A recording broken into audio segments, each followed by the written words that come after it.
நமது நமோ நாராஜ நமது ஹரிமோ நமோ நாராஜ நமது.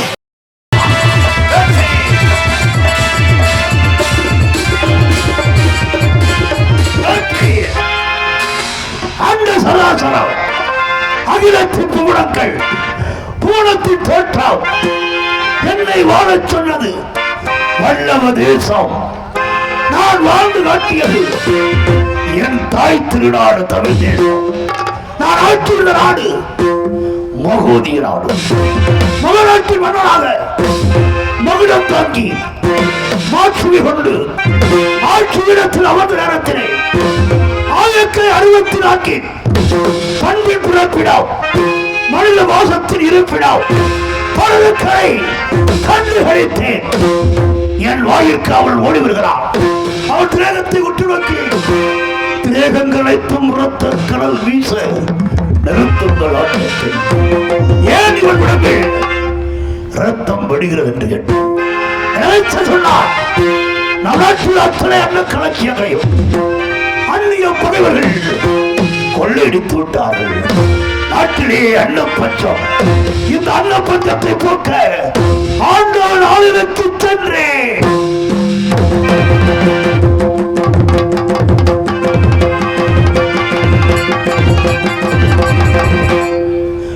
ஆண்டவன் ஆலயத்தில் 6 கால பூஜையிட்டு அந்த ஈசனை தரிசித்து நான் ஆலயத்தை விட்டு வெளிவந்த பொழுது எங்கிருந்த ஒரு வேதியன் அவன் கையிலே தங்க தாம்பாளம் அதில் அரிசி உணவு. ஒரு வேதியன் வேந்தனுக்கு தங்க தாம்பாளத்திலே உணவு கொடுப்பதா? ஆச்சரியம். ஆனால் உண்மை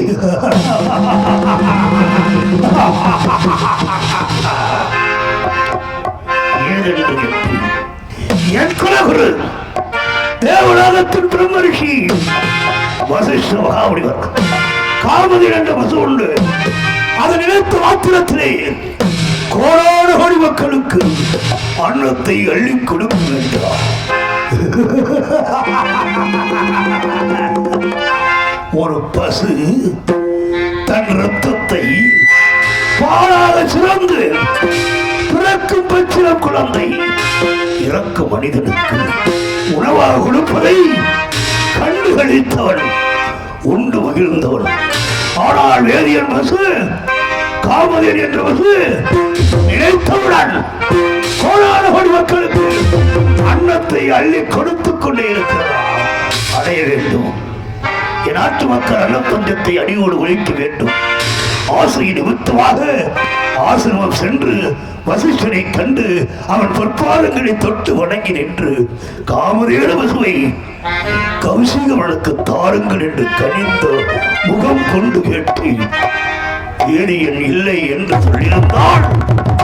வேந்தனோ வெறுங்கையோடு அவன் சொன்ன வார்த்தை, நீ சத்திரியன், நான் வேதியன்.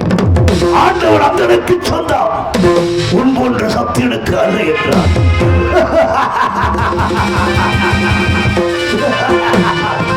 வேதியனே, 84 லட்சம் மண்ணில் ஜீவராசி அனைத்துக்கும் வழியளக்கும் வீசான் தனி ஒரு வேதியனுக்கு சொந்தமா வரலாற்றை அழி புதிய காவியத்தை எழுது. நான் தருகிறேன் எழுத்தாடி எழுதுவதற்கு வரலாற்றை தொடங்க செய்தேன். அப்படி சொன்ன பொழுது என்னுடைய அரச வாழ்வை துறந்து கையிலே கெண்டி கவண்டலம் அடித்து கருந்தாடி வளர்த்து காவி உடை தரித்து கால் நடையாக சென்று பச்சை பசுமுளை காட்டை அடைந்து கற்றாழை முள்களை மலை போட்டு வைத்து அந்த கற்றாழை முள்ளிலே இந்த சரீரத்தை அமர்த்தி அதிலே ஓவிடும் அச்சரத்தை கொண்டு என் உந்தி கவலத்தில் நின்று ஓம் நமச்சிவாயவே, ஓம் நமச்சிவாயவே, ஓம் நமச்சிவாயவே என்று யார் உச்சரிக்க 14 உலகங்களும் ஜொலிக்க ஈசனோ இவனுக்கு காட்சி தர மறுக்க என் இடதுகால ரத்தம் பூமியை நினைக்க, என் வலதுகால ரத்தம் கைலாயமனை சிவபெருமான் வலதுகாலிலே வலிப்பு. இதை கண்ட பராசத்து கேட்கிறார், ஏன் உங்கள் வலதுகாலில் ரத்தம் வடிகிறது? பூலகத்திலே சத்திரியன் கௌசிகன் கற்றாழை உடைய அமர்ந்து பிரம்மரிஷி பட்டம் வேண்டி என்னை நாடி கடும் தவம் செய்கிறான். நான் வரவிடுப்பால் அவன் 14 உலகத்தையும் அடக்கி ஆழ்வான். வல்லவன், உலகத்தின் நல்லவன், அவனே மாபெரும் மன்னவன் மகாமுனி இருக்கிறான். சிவனை விடுத்த பராசக்தி இந்த காளி கருணை உள்ளம் கொண்டவள். குழந்தை அணுகின்ற ஒரு தாய்க்குத்தான் பார்த்தோம். அப்பேற்பட்டு விட ஒரு காளி என் கண் முன்னே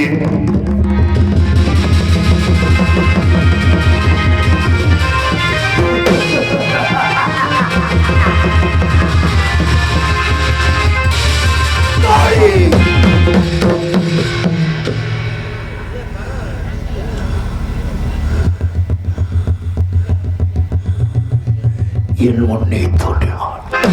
மகனே தவத்தை நிறுத்திய தாயே, தந்தை ஈசன் வரவில்லையா என்று. இல்லை என்று சொன்னார். ஈசன் வராமல் என் தவத்தை நிறுத்த மாட்டேன். அந்த யமன் கூட இந்த உயிரை எடுக்க விட மாட்டேன் என்று சொன்னவுடன் அந்த பராசக்தி இந்த விளைவர் காளி இந்த வரலாற்றை சொன்னாள். இந்த உலகுக்கு இந்த வரலாற்று விதை இதோ இருக்கின்ற ஆலயத்தில் சென்று அந்த கருத தெய்வத்தை ஏற்று உனக்கு பிரம்மரிஷி வட்டம் கிடைக்க வேண்டும் சொல்லார் கொண்டார். சொல்லை ஏற்றேன், என் தவத்தை விடுத்தேன், அங்கு செல்கிறேன். இந்த உலகத்திலே அந்த வரலாற்று காவியத்தை இந்த இடத்திலே விதைக்கிறேன். இதை யாரெல்லாம் செவி கொண்டு கேட்டு விழி கொண்டு பார்த்து மனம் கொண்டு ரசிக்கிறீர்களோ உங்கள் வாழ்க்கை முன்னேற்ற பாதையிலே முதல் படியிலே பாதத்தை பதிப்பதாக இதோ உச்சரிக்கின்றேன். ஜனனம். ஜனனம் என்றால் பிறப்பு. பிறப்புக்கு உரியவள் பெண். ஒரு பெண்ணானவள் தன் வயிற்றிலே 10 மாதம் சுமக்கின்றாள். வருடத்தின் மாதங்கள் 12, 2 மாதம் எங்கி. இந்த 2 மாதம் தான் ஒவ்வொரு ஆண்மகனும் தன் வயிற்றில் விந்தாக விளைந்து கருவாக உருவெடுத்து மழலையாய் மாற்றுகின்ற தன்மை ஆண்மைக்கு மட்டுமே உண்டு. உண்மை ஆண்மைக்குத்தான் தன்மை உண்டு. அப்படி உருவாக்கப்பட்ட அந்த விந்தை 61வது நாள் தன் மனைவியோடு இல்லறம் கொள்கிற வேளையிலே, நல்லறத்திலே நல்ல வேளையிலே மனைவியின் கற்பை வாய்ப்பை திறக்க கணவன் விந்தாகப்பட்டது கற்பையிலே விட. அதற்கு பின்னால் மனைவியானவள் 300 நாள் சுமக்கின்றாள்.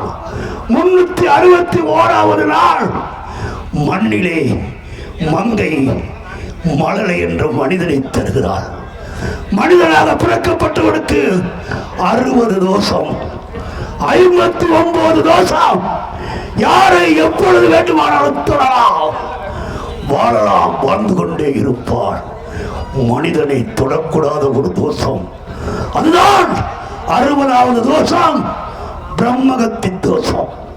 இந்த தோஷம் தொடுவதற்கு முன்னால் அவன் பழுத்த உருவம், சிறந்த ஆரோக்கியம், தொற்றுவிட்டால் காய்ந்த சருகு, உதிர்ந்த ஓடு, ஒன்றுக்கும் உதவாத ஓடு. அப்பேற்பட்ட தோஷத்தை போக்கக்கூடிய ஸ்தலம் இந்த தமிழ்நாட்டிலே ஒரே ஒரு இடம், ஒரே ஒரு இடம்தான். அது எங்கே இருக்கிறது? இந்த தமிழ்நாட்டில் மொத்தம் 38,000 சிவாலயம். வேறு எந்த மாநிலத்திலும் இல்லை. 38,000 சிவாலயத்திலே முதல் சிவாலயம் தென்கோடிக்கரை உத்திரகோச மங்கை முதல் சிவாலயம். தஞ்சை மாவட்டத்திலே 108. தஞ்சாவூர் கும்பகோணம் செல்லுகின்ற பொழுது இடையிலே ஒரு சிற்றூர், அந்த ஊருக்கு பாபநாசம் என்று பெயர். ஏன் அந்த ஊருக்கு பாபநாசம்?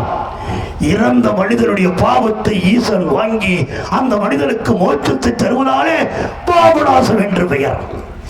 அங்கிருக்கின்ற அருள் கொண்ட கருங்கள் ஈவத்தை மனிதனோ மன்னனோ முன்னோடு ஏற்றவில்லை. நான் சென்று ஏற்றுச் சென்றேன். ஆலயத்தின் உள்ளே சென்ற பொழுது இடது பக்கத்திலே தனி மண்டபத்திலே 107 சிவலிங்கம், 108வது லிங்கம் ஜோதிராமலிங்கம். அங்கிருக்கும் மகள் கொண்ட கருங்க தெய்வத்தை ஏற்ற 30 மாட்டேன். விளக்கில் எண்ணெய் இல்லை, திரி இல்லை, ஒளி இல்லை. இருக்கும் பொருளை இல்லாமல் செய்வது யார்? விதி. கிடைக்க வேண்டிய கிடைக்காமல் செய்வது யார்? விதி. ஆனால் மனிதனுக்கு ஈசன் கொடுத்திருக்கின்றானே ஆறாம் அறிவு, மதி. மதி கொண்டு விளக்கேற்றினேன். எப்படி இந்த உடம்பில் இருக்கின்ற ரத்தத்தை எண்ணெயாக பெருக்கெடுக்க செய்து இரு கையையும் இரு காலையும் ஒரு சிரசையும் பஞ்சமுக திரை கொடுத்து எண்ணெய் திரி கிடைத்தால் எந்த விளக்கறியோ எந்த விளக்கு தெரியாது. ஏன் ஒளி கொடுக்க வேண்டும்? ஒளி கொடுத்தால் விழிக்கு வழி கிடைக்கும். விழிக்கு வழி கிடைத்தால் ஈசனை கண்டு நான் பிரம்மரிஷி பட்டம் பெறுவேன். இந்த ஒளிக்காக சராசரி ஒரு நாளைக்கு அள்ளுமகள் 60 நாளிகை எண்ணியது 24 மணி நேரம். இந்த 24 மணி நேரம் ஒரு நாளைக்கு ஒவ்வொரு மனிதன் விடக்கூடிய மூச்சு 21,600 முறை. அத்தனை மூச்சுக்களை ஒரு மூச்சாக்கி இந்த உடம்பை அந்த விளக்கு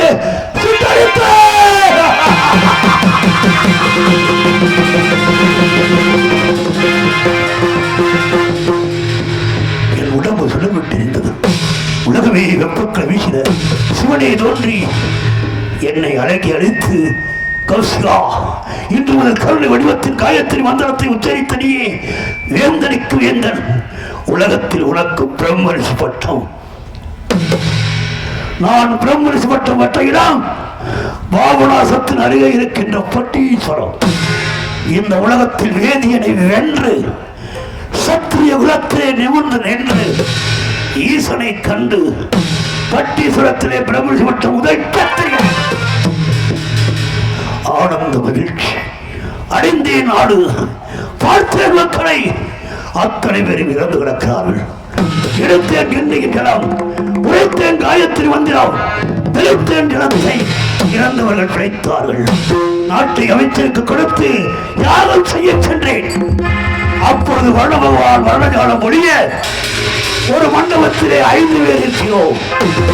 என் கோபத்தால் வர்ணனை நிறுத்தினேன். யமதர்மன் உதித்தார்.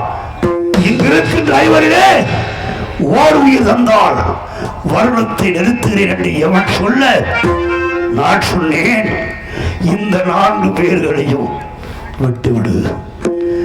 ஏனென்றால் உழைப்பால் உயர்ந்த உத்தவர்கள் பல்லாண்டு காலம் வாழ வேண்டும். இவர்கள் வாழ்ந்து கொண்டே இருக்கட்டும். நானும் ஈசனை கண்டு பிரம்மரிஷி பட்டம் பெற்றவள். இதோ இந்த உயிரை எவ்வளவா எழுத்துக்கள் என்று சொன்னவுடன் அந்த யமதர்மன் ஆனந்த மகிழ்ச்சியிலே என்னை கண்டு, இந்த உலகத்தில் இப்படி ஒரு ஜீவன் உண்டா, ஒரு மனிதன் உண்டா, ஒரு மனிதன் உண்டா என்று எண்ணி எனக்கு ஒரு அழகான பெயரை வைத்தார். என்ன பெயர்? விசு என்பது உலகம். மித்திரன் என்று சொன்னால் இந்த உலகத்தின் உற்ற நண்பன். இது 2ஐயும் ஒன்றாக இணைத்தால் இந்த ஊரிலே 2ஆம் முறையாக அதிரங்க படிக்கிறேனே, இவனுக்கு எவ்வளவு வைத்து வேதான்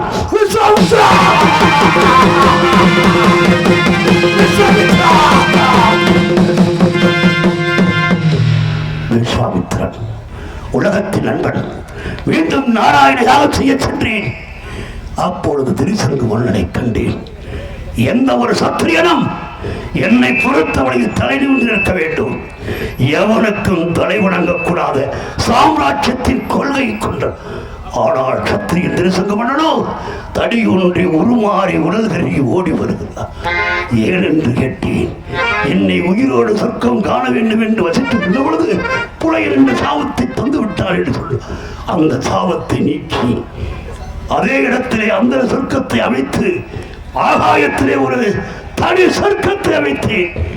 அந்த சொர்க்கம் திருசங்கு சொர்க்கம், விஸ்வாமித்திர சொர்க்கம் என்று பெயர் வைத்தேன்.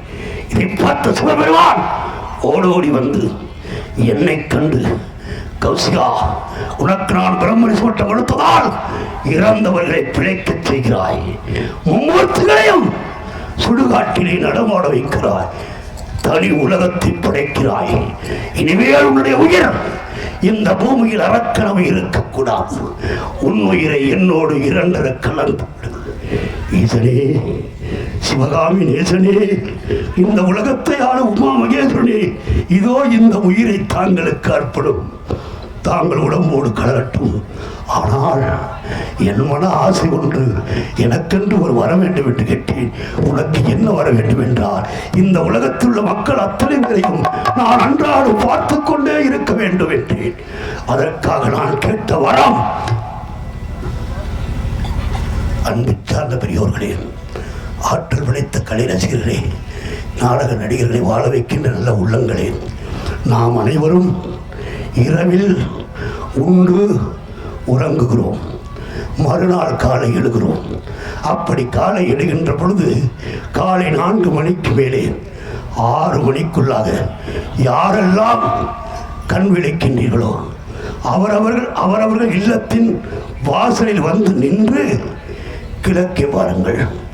நீங்கள் கிழக்கே பார்க்கின்ற பொழுது அந்த கீழ்வானத்திலே ஒரு நட்சத்திரம் தெரியும், விடிவெள்ளி, துருவ நட்சத்திரம். அந்த விடிவெள்ளிதான் இந்த விஸ்வாமித்திரன் விடிவெள்ளி. இதை யாரெல்லாம் அதிகாலையிலே வணங்கி வருகிறீர்களோ, தன்னுடைய உடம்பிலே ஒட்டி இருக்கின்ற உயிர் தன்னை விட்டு பிரிகின்ற பொழுது சிவபெருமானுடைய திருவுருவ காட்சியை காணலாம் என்பது விஸ்வாமித்திரனுடைய வாழ்த்து வரலாறு. அந்த வாழ்த்து வரலாறு இந்த சிறுவன் சொல்லி முடித்து வரை அமைதி காத்து கேட்டு சித்த உங்கள் அனைவரையும் வணங்கி மகிழ்கிறேன். குறை இருந்தால் மன்னியுங்கள், நிறை இருந்தால் வாழ்த்துங்கள். இதுதான் விஸ்வாமித்திரனின் வாழ்க்கை வரலாறு.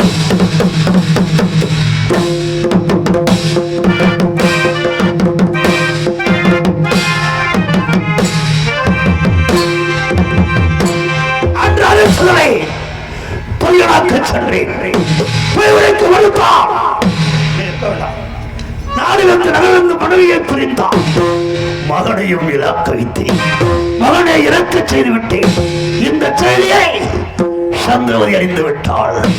அவள் ஓடி சென்று குழந்தை எடுப்பாள். அவள் செல்லுகின்ற இடம் ஆதி மயானம், அதுதான் காசி மயானம். காலையிலே பொழுது வேளையிலே இந்த மின்வெளி அரங்கத்திலே உங்கள் அனைவரின் பார்வையிலே சந்திரவதி குழந்தை இறந்த செய்தியை சொல்ல இதை கேட்ட ஹரிச்சந்திரன் துழுவாக நடித்து தன்னையே மறந்து ஒரு பொய் சொல்ல வைப்பேன். அதுவரையில் வந்திருக்கும் அனைவரும் விழித்திருக்க வேண்டும் கேட்டு சிறுவனுக்கு வாய்ப்பு தந்தமைக்கு நன்றி கூறி மீண்டும் சந்திக்க வருகிறேன். வெற்றி.